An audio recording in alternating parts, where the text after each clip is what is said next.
Olá pessoal, sou a professora Cristiane, professora de literatura. Vamos falar hoje sobre um livro regionalista do nosso querido José de Alencar, que é o Tio, publicado em 1872. Você que tem uma mínima noção de literatura brasileira deve se perguntar, com tanto livro bom que escreveu Alencar, como Guarani, Iracema, Senhora, Lucila, você se pergunta por que a Unicamp pediu um livro tão chato quanto o Tio? Pessoal, tudo tem um motivo, né? E justamente, se você começa a ler ou ter uma pequena noção do que se trata o livro, você vai entender muito bem o porquê. Além da Unicamp, tem que lembrar que outras faculdades também estão pedindo esse livro, meio que tentando lembrar essa fase regionalista do José de Alencar. Assim, pessoal, lembrando que o Alencar é um escritor romântico, ou seja, ele está participando de uma fase de criação de uma identidade nacional brasileira. Depois da independência, né, em 1822, os escritores românticos tiveram uma missão mais política do que literária, que é a construção de um espaço imaginário nacional. E como pintar essa nação se até 1822 éramos apenas uma colônia, né? E o Alencar, nesse ponto, é um dos escritores mais completos nessa missão de construir um espaço imaginário nacional. Ele vai perpassar por três vertentes, né? Ele vai ali no romance indianista, temos exemplo ali o Guarani, a Iracema, passa pelos romances urbanos, os romances com os quais ele dizia que desenhava o tamanho fluminense, né, mais românticos, mais dramáticos. E também, pessoal, o Alencar, ele vai passar pelo romance regionalista, que sim foi um projeto importantíssimo do romantismo e fundamental para se pensar fronteiras identitárias. Porque assim, pessoal, deve se lembrar com muita propriedade que o coração do romantismo sim foi o indianismo, uma vez que estava na alma indígena o âmago da nossa nacionalidade. Entretanto, um país que estava agora recém-nascido também tinha que começar a desenhar as suas fronteiras, né, os seus limites, os seus extremos. Então não era somente explorar a alma, o caráter do brasileiro heróico através do indígena, mas também desenhar esse espaço geográfico nacional. E nesse ponto o Alencar foi fundamental, porque foi da pena dele, né, que vieram os romances regionalistas. Ele escreveu, né, além do Tio, ele escreveu o sertanejo, ele escreveu o gaúcho. Então você percebe, né, o gaúcho, o sul, o sertanejo, o norte, Tio ali, o sudeste, ele estava desenhando o espaço nacional. E pessoal, eu digo desenhando mesmo, porque todo mundo já afirma, né, que esse regionalismo do Alencar era um regionalismo de gabinete. O que significa isso? Alencar nunca foi para o sul, lá também no Nordeste, a região que ele retratava também não. Ele, a partir dos livros, ele descrevia essa região. Então, diríamos que o regionalismo do Alencar, ele foge um pouco da realidade, né? Mas foi fundamental porque a partir do momento que o Brasil se torna um país independente, a literatura romântica vai oferecer ao leitor que espaço é esse. Então, pessoal, escritores como o Alencar, eles tinham duas missões. Ao mesmo tempo que tinham a missão literária de escrever literatura, tinha uma missão política. Não podemos nunca pensar o Alencar, a literatura de José de Alencar, sem essa questão política que vai atravessar toda a sua obra. Pois bem, vamos ao super romance, né? Só que não, do Alencar, que se chama Tio.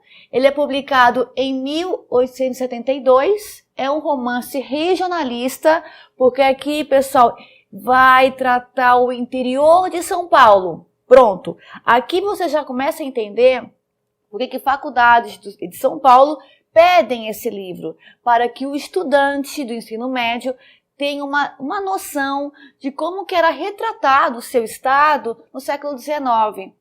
Porque assim, pessoal, São Paulo no século XIX ainda era muito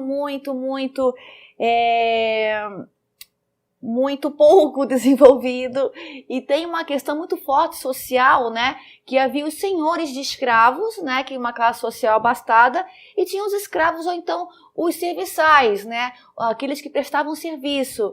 Então, aqui nesse romance também, o Alencar, ele vai tratar de como funcionava a sociedade de São Paulo no século XIX, algo muito ainda incipiente, né? Pois bem, pessoal, o nome do livro é Tio. Por que o Tio? Gente, por enquanto não vou dizer por quê, tá? É segredo. Vamos lá, ao decorrer da história, a gente vai descobrir o porquê desse título. Até bonitinho até a ideia do Alencar. Pois bem, pessoal, então, do que se trata a história do Tio? Quase. Temos aqui uma história de amor que não foi bem sucedida, mas teve seus frutos e suas consequências. Então, a história vai falar sobre Bezita, Luiz Galvão e Ribeiro João Fera. Diríamos que esses 4 são a semente do livro, né, da história. Bezita é uma mocinha pobre, mas claro, romance romântico, ela é pobre porém bela, né? Então, ela é a mocinha pobre, mas é a mais linda da região, e ela aqui vai ser disputada por 2 irmãos, só que de criação, né? O Luiz Galvão, que é um fazendeiro, jovem, belo, rico, e seu irmão de criação, João Fera. Quem que ela vai gostar, pessoal? Do João Fera pobre ou do Luiz Galvão rico? Claro que a Bezita pobre, porém bela, ela vai se apaixonar por Luiz Galvão. O Luiz Galvão também gosta dela, também sente desejo por ela, mas ele é rico e não pode casar com a mocinha pobre.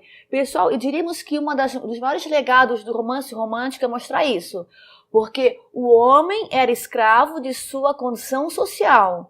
Ele casava com a família da noiva e não com a noiva. Nesse sentido, a Bezita jamais seria uma pretendente à altura de Luiz Galvão. Então aqui, esse romance não irá se concretizar, e o pai de Bezita vai convencer a filha a se casar não com o João, porque é pobre, mas se casar com o Ribeiro. Tá? Então é um terceiro pretendente que entra na história. A Bezita, uma típica mocinha do século XIX, sim, vai respeitar as ordens do pai e vai casar com o Ribeiro. Aqui acontece uma coisa muito estranha, pessoal, é muito engraçado, porque o Ribeiro, na noite de núpcias, ele vai deixar a Bezita. Ele vai dizer, olha, me chamaram para resolver uma questão de herança, vou ter que ficar um tempo fora. O cara some, fica tipo muito tempo fora. E a Bezita, coitada, fica sozinha na sua casa, vivendo a sua vida na sua solidão, aguardando o marido chamado Ribeiro. Numa dessas, né, passa-se muito tempo, Luiz Galvão ou seja, o amor antigo, ele vai visitar a Bezita. E a Bezita não reconhece que não é o marido. Ela chega o Luiz Galvão, ela vai achar que é o marido e vai dormir com ele.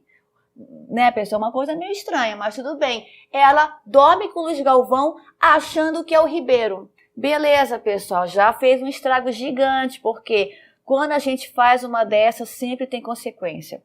Ela vai engravidar do Luiz Galvão, acreditando que está grávida do marido Ribeiro. Perfeito. Claro que depois que a gente faz uma dessa, outra vez vem a consequência. O Ribeiro volta depois de muito tempo e encontra a mulher grávida. E ela vai dizer, querido, mas é seu filho, nós tivemos uma noite de amor, você veio me visitar, o cara fica pé da vida, o Ribeiro, que isso? Você me traiu, sua 3 pontinhos, e mata a Bezita. Não quer nem saber, vai lavar com sangue a sua honra, né? Pois bem, lembra do João, aquele que gostava dela, ele não conseguiu salvar a Bezita, mas vai salvar a filha do casal, né? Que é a Berta. Então, a Berta vai ser salvada por João, tá? E vai ser criada por Nhá Tudinha e seu filho Miguel.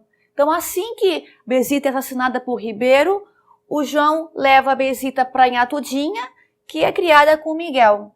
Então tá, pessoal. Aqui, o João Fera, né? Até então é só João. Depois passa-se muitos anos e o João vai virar o João Fera, porque ele vai virar o capanga que vai matar todo mundo, vai virar um fora da lei, um dos homens mais temidos da região.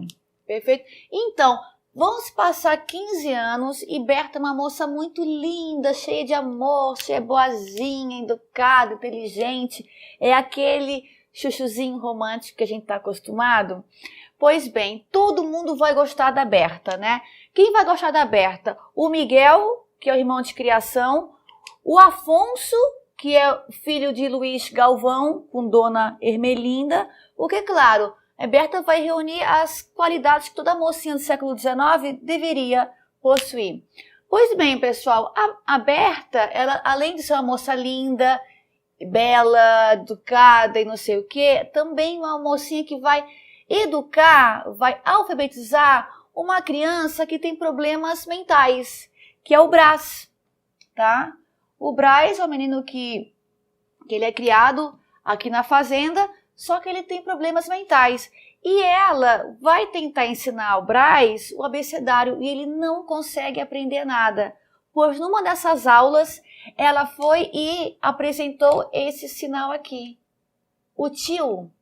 E ele, apesar de não aprender quase nada, esse sinal aqui, ele aprendeu. Então, tentando estimular o Brás, a Berta vai se autonomear tio. Vai ser a professora tio, vai ser a tio. Então, por isso, pessoal, que é o título do livro. Porque é o nome que Berta vai usar para si mesma para estimular a educação de Brás. Pois bem, pessoal, vamos ver se há clímax nessa história. Sim, haverá clímax. Parêntese aqui. Este livro do Alencar vai ser inspirado nos folhetins do século XIX. E como todo folhetim, ele é cheio de aventura. A estrutura do folhetim são capítulos curtos, que sempre termina no clímax da história, fazendo com que a pessoa queira ler o próximo capítulo. É justamente isso que vai acontecer. Então tá lá a Berta educando, o Brás vivendo com a Nhá Tudinha, o Luiz Galvão já casou com a Dona Ermelinda e tem 2 filhos, Afonso e Linda, e cada um vivendo a sua vida. Pois bem, lembra desse cara aqui, o Ribeiro, que matou a Bezita, a mãe da Berta? 15 anos depois, ele volta para Campinas, tá? Que é a região onde se passa a história. Ele volta e volta irreconhecível. Esse cara é estranhíssimo, né, pessoal?